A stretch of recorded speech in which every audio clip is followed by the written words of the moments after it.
नमस्कार दोस्तों, आज हम छत्तीसगढ़ टेट परीक्षा के बारे में बात करेंगे और समझेंगे कि कैसे इस परीक्षा को पास करना है। साथ ही इसके पाठ्यक्रम को जानेंगे और कौन कौन से बुक खरीदे सीजी टेट के लिए।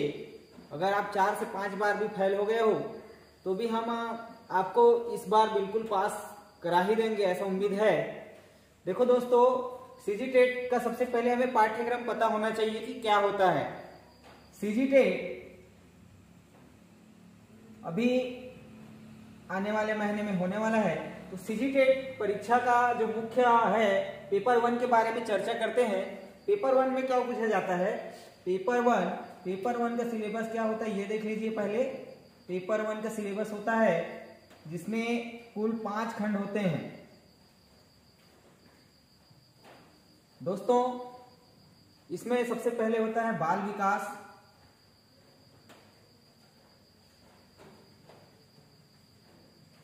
विकास, दूसरा होता है हिंदी, साथ ही अंग्रेजी होता है, गणित और पर्यावरण। ये जो सिलेबस है आपको पता होना चाहिए कि क्या क्या है। जैसे पेपर 1 की बात करूं तो बाल विकास एवं शिक्षा शास्त्र है, दूसरे में अपना हिंदी है ना, तीसरे में अंग्रेजी है, चौथे में गणित, पांचवे में पर्यावरण। ये कॉन्सेप्ट आपके माइंड में क्लियर होना चाहिए कि 5 है और सभी में इक्वल नंबर्स हैं। सभी में कितने कितने नंबर है? इक्वल है, अर्थात 30-30 नंबर का है सभी में। अंग्रेजी भी 30 है, गणित भी 30 है, पर्यावरण भी 30 है। टोटल 150 अंक आपका पेपर होगा।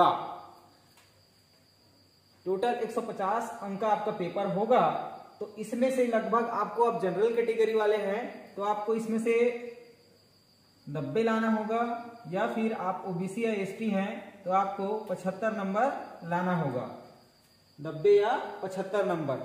जनरल वाले 90 नंबर लाते हैं और ओबीसी एसटी वाले आपका 75 मार्क्स लाकर भी पास हो सकते हैं।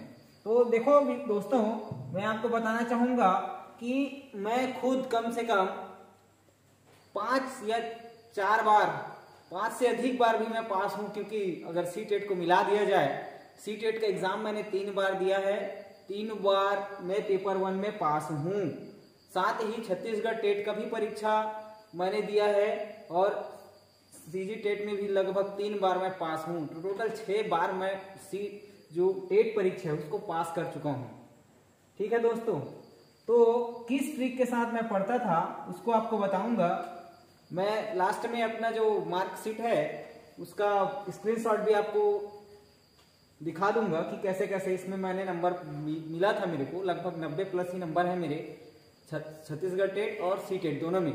तो दोस्तों, मैं बात करूं कैसे आप नंबर लाएं, तो आपका फोकस करना होगा कि किस विषय में आपका बहुत कम मार्क्स आता है, किस में सबसे ज्यादा आता है, और मैं बताऊंगा कि कौन से विषय में आप अच्छे से मार्क्स ला सकते हैं और किस विषय में आपका थोड़ा सा कमजोरी हो सकता है।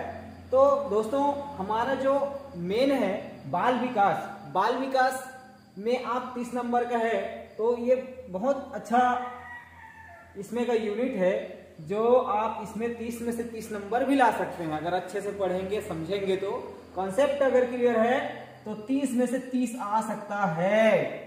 आप कर सकते हैं अगर कॉन्सेप्ट क्लियर है तब। देखो दोस्तों, बाल विकास में क्या होता है कि इसमें टोटल कितने यूनिट होते हैं हम चर्चा करें तो इसमें टोटल 4 यूनिट होते हैं। 4 यूनिट में आपका पहला जो होता है बाल विकास की अवस्थाएं एवं अवधारणा, इसको आपको करना है जो प्रॉपरली एकदम नॉर्मली सा है, कोई ज्यादा पढ़ने की जरूरत नहीं है उसमें। आप सिर्फ अपने आसपास के किसी बालक को देखकर समझ सकते हैं, क्योंकि पेपर 1 में क्या है 1 to 5 क्लास के लिए होता है। तो आप 1ली से 5वीं तक पढ़ने वाले बच्चे को भी देखकर केयर कर सकते हैं कि कैसे उनका ग्रोथ होता है। साथ ही अगर दूसरे यूनिट में बात करें तो इसमें जो होता है सीखना और सिखाना, इसमें होता है समावेशी शिक्षा, जिसमें विशेष जो होते हैं उनके बारे में। ठीक है, तो दोस्तों आप कर सकते हैं और बिल्कुल होगा। जैसे मैं आपको सॉफ्ट टारगेट देता हूं कि आप दिमाग में रख लीजिए, क्योंकि ये जो सरल है, जैसे इसमें आप 25 नंबर मान लो, है ना, इसमें 25 नंबर मान लो, हिंदी में भी लगभग 30 में 30 ला सकते हो अगर पढ़ोगे तो, इसमें भी 25 नंबर मान लिया जाए। कैसे लाना है मैं बताऊंगा, आप टेंशन ना लो कि सर तो बोल रहे हैं कि 25 नंबर ला लेना, लेकिन कैसे आएगा हम बताएंगे आपको कि कैसे आएगा, ठीक है। अंग्रेजी में बहुत लोग कमजोर हैं, कई लोग का मैं रिजल्ट देखा, अंग्रेजी विषय में वो लोग 5 से 6 नंबर पर मुश्किल पाते हैं और अपना टोटल मार्क्स 50 के नीचे ही करते हैं, बताओ, जबकि इसमें नेगेटिव मार्किंग नहीं होता है, जबकि इसमें माइनस मार्किंग नहीं होता है। तो दोस्तों अंग्रेजी भी एक अच्छा स्कोरिंग है, मेरा लगभग तो 50% से ज्यादा मार्क्स रहा है, अंग्रेजी में 15 से ऊपर ही मिलता है मेरे को। तो आप चलो अंग्रेजी अच्छा नहीं बनता तो 10 या 15 नंबर आप भी जोड़ सकते हैं, कम से कम 15 नंबर आप जोड़ सकते हैं। कैसे आएगा मैं बताऊंगा आपको।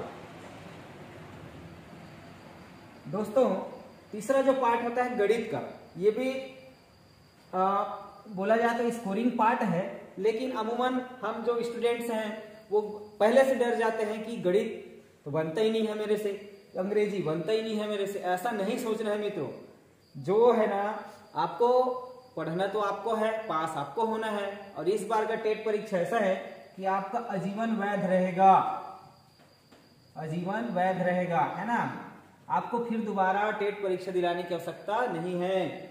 ये जो है आपका हमेशा के लिए जो सर्टिफिकेट है वो काम आएगा।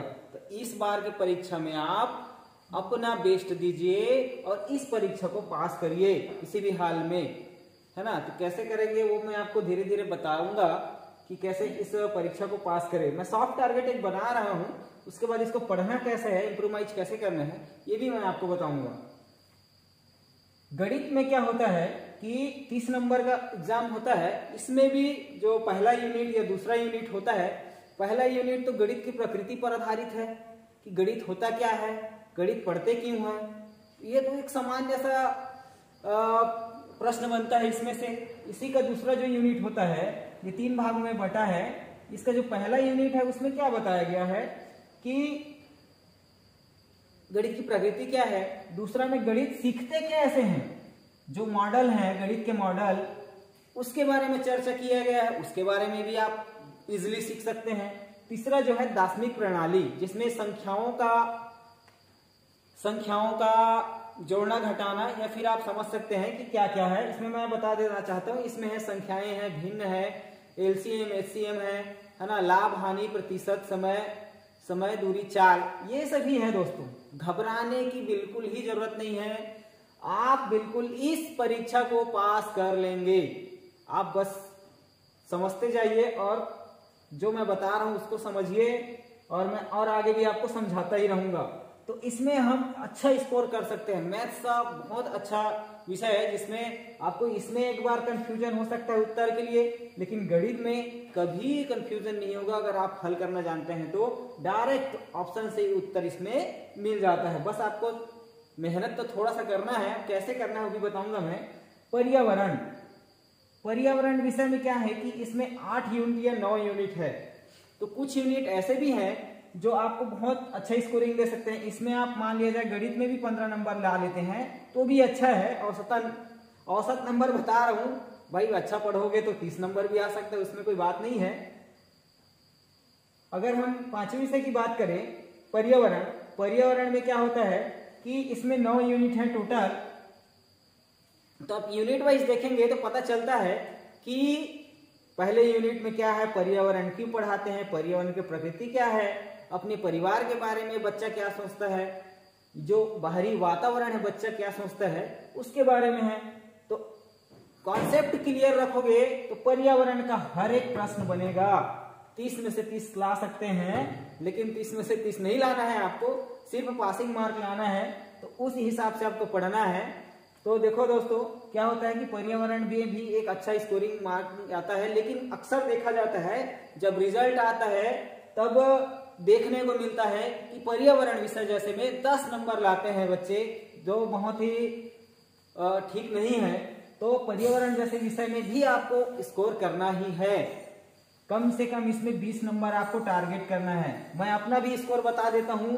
पिछले गत जो मैं 2016 का मेरा टेट परीक्षा था, मैंने बाल विकास में लगभग 20 नंबर लाया था, हिंदी में लगभग 22 नंबर लाया था, और ये जो अंग्रेजी है इसमें 17 नंबर था मेरा, गणित में भी लगभग 18 नंबर के आसपास था, और ये पर्यावरण है, पर्यावरण में मेरा कुछ कम आ गया था, 21 नंबर आया था। इस प्रकार ये मेरा स्कोर था भाई। आप देख सकते हो मेरा सभी में औसत रहता है ना। तो ये है मेरा रिजल्ट था जिसमें मैं पास आउट था। ठीक है, तो ये है कि आप भी इस काम को कर सकते हैं और पास हो सकते हैं।